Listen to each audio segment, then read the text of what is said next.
मुंबई के परिप्रेक्ष्य में देखें तो मुंबई में पहली बार बोर्ड ऑफ ट्रेड की बैठक हुई है। मेरे लिए सौभाग्य की बात है कि मेरी कर्म भूमि, मेरी जन्मभूमि मुंबई में और अब मेरे क्षेत्र के इतना निकट बोर्ड ऑफ ट्रेड की बैठक हुई, और वो भी गणेश चतुर्थी जैसे पावन अवसर पर। मुझे पूरा विश्वास है कि गणेश जी का भी आशीर्वाद हमारे अंतर्राष्ट्रीय व्यापार पर बना रहेगा। सभी विघ्न दूर होंगे और सभी आयात और निर्यात करने वाले इंटरनेशनल ट्रेड से जुड़े हुए लोगों के जीवन में सुख और समृद्धि आएगी। बहुत ही अच्छी सार्थक चर्चा हुई। सभी को मौका मिला अपनी अपनी बात रखने का। कई प्रमुख प्रदेशों के मंत्री भी आए थे। बहुत सारी प्रेजेंटेशंस हुई अलग अलग विषयों पे, जिससे एक दूसरे से सीखने को भी मिले सबको। एक्सपोर्ट प्रमोशन काउंसिल्स ने अपनी बात बहुत अच्छी तरीके से रखी। एक प्रकार से हर सेक्टर के लिए अलग अलग जो वस्तु यहाँ बनते हैं, अलग अलग जो सेवाएं भारत से विदेश में जाती है, इस पे बहुत सारे विषयों को लेके आगे का कैसे मार्ग को प्रशस्त करें, जिससे 2030 तक भारत $2 ट्रिलियन की इकोनॉमी बना सके, $2 ट्रिलियन की एक्सपोर्ट भारत की इकोनॉमी को दे सके। इसका जो हमने लक्ष्य रखा था फॉरेन ट्रेड पॉलिसी में, उस $2 ट्रिलियन को 2030 तक हासिल करने के लिए, और ये $2 ट्रिलियन सिर्फ निर्यात का फिगर है, लगभग 160-170 लाख करोड़ रुपए। इस लक्ष्य को लेकर विभाग काम कर रहे हैं, सभी क्षेत्र काम कर रहे हैं। गुजरात, उत्तर प्रदेश, कर्नाटका, मध्य प्रदेश, तेलंगाना, अलग अलग राज्यों ने, तमिलनाडु, अलग अलग राज्यों ने किस प्रकार से अपने प्रदेश में अलग अलग सेक्टर्स को प्रोत्साहित करके निर्यात में वृद्धि की है, उस पर भी आज बड़ी सार्थक चर्चा हुई। 2 नए पोर्टल लॉन्च किए गए। एक जन सुनवाई का, जिसमें हमारे विभाग में कभी किसी को कोई दफ्तर में ना आना पड़े।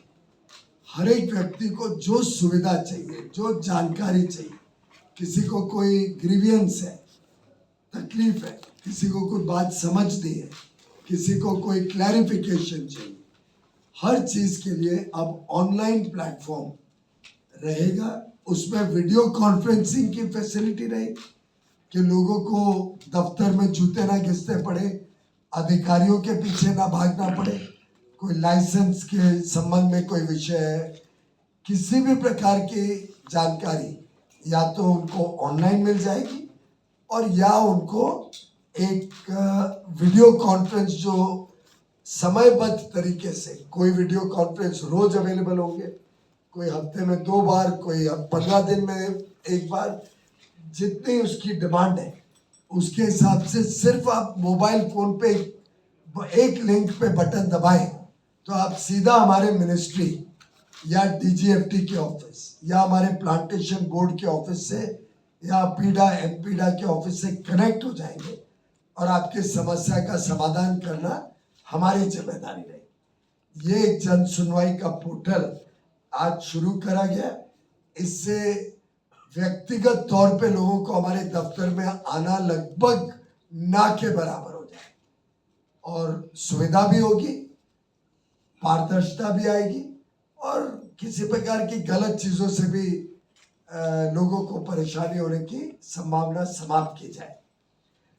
दूसरा एक लॉन्च किया गया export credit guarantee corporation ECGC द्वारा एंटरप्राइज रिसोर्स प्लानिंग पोर्टल, जिसमें भी ईसीजीसी के सभी जो सुविधाएं, चाहे क्लेम हो, चाहे कोई ग्रीवियंस हो, चाहे पॉलिसी की जानकारियां लेनी हो, जो ईसीजीसी के संबंध में किसी भी निर्यातक को जरूरत पड़ती है ईसीजीसी की, वो सभी कुछ अब ऑनलाइन होगा। उनकी भी एक वीडियो कॉन्फ्रेंसिंग की फैसिलिटी अवेलेबल होगी, शायद रोज ही होगी उनकी। चाहे फॉर्म भरना है, पॉलिसी एप्लीकेशन करना है, क्लेम करना है, किसी को क्रेडिट का सपोर्ट चाहिए, बैंक से लोन मिलने में दिक्कत आ रही है, उसमें भी ECGC अब मदद करने के लिए तत्पर रहेगा। ऐसा एक दूसरा पोर्टल आज लॉन्च किया गया। एक खुशखबरी ये है कि जो हमारे MSME सूक्ष्म लघु और मध्यम उद्योग के निर्यातक हैं, जिनकी क्रेडिट लिमिट 80 करोड़ रुपए तक है, अब उनको कभी कोई नुकसान हो जाए, उन्होंने निर्यात किया, पैसा नहीं आया, ऐसे किसी प्रकार का कोई नुकसान हो जाए, तो ECGC उनको 90% तक इंश्योरेंस के रूप में कवर देने के लिए तैयार हो गए। जुलाई से उन्होंने शुरू की है सुविधा, 90% कवर और 80 करोड़ रुपए की लिमिट तक। यानी व्यक्ति अगर 400-500 करोड़ का भी निर्यात करता हो तो उसका 90% तक का गारंटी है कि ECGC वो कवर करेगी। उससे बैंक का लोन मिलना भी सरल हो जाता है, AA रेटिंग हो जाती है बैंक लोन पे, और ब्याज के दर भी बड़ी मात्रा में उससे उनको कम हो जाएगी। तो ये एक बहुत बड़ा सौगात प्रधानमंत्री नरेंद्र मोदी के तीसरे टर्म में पहले 100 दिन के अंदर लागू किया गया है। ऐसे ही अन्य विषय भी हैं जो 100 दिन के अंदर किए गए। आज के दोनों एक पोर्टल भी हमारे 100 दिन के एजेंडा में थे। इसकी एक ओवरऑल जानकारी मैं आगे आने वाले दिनों में प्रेस को दूंगा।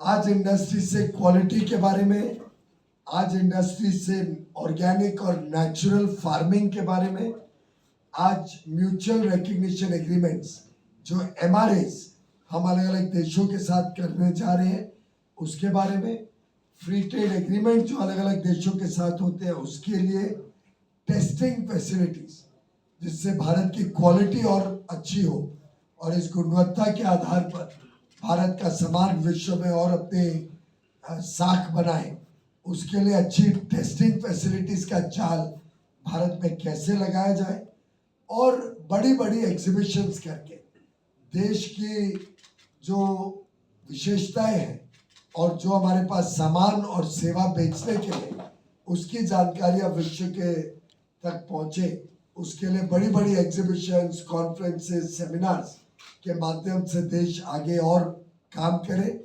आज मुंबई में जियो सेंटर जैसे, नेस्को सेंटर जैसी बड़ी सुविधाएं हैं। देवेंद्र फडणवीस जी मुझे बता रहे थे नवी मुंबई में एक बहुत ही विशाल एग्जीबिशन सेंटर बनाया जा रहा है।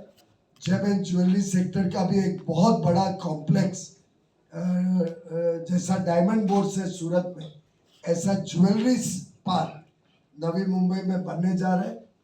आपको जानकारी होगी एक CFC कॉमन फैसिलिटी सेंटर सीप्स में जेम एंड ज्वेलरी का हमारे विभाग ने, कॉमर्स डिपार्टमेंट ने पीछे कुछ महीने पहले ही शुरू किया है।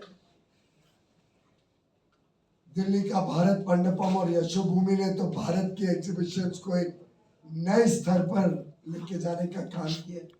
ये सब विषयों पे आज चर्चा हुई है और ये एक अच्छा प्लेटफॉर्म बन गया कोलैबोरेशन का, कोऑपरेशन का और इनोवेशन का।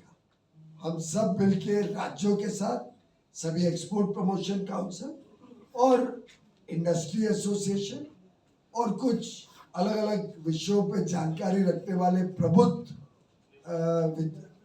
सोच रखने वाले लोग, इन सब का ये बोर्ड ऑफ ट्रेड में भाग लेना और अच्छे सुझाव देने से आगे कॉमर्स और एक्सपोर्ट में हम तेज गति से प्रगति करेंगे, ये मेरा विश्वास है। धन्यवाद।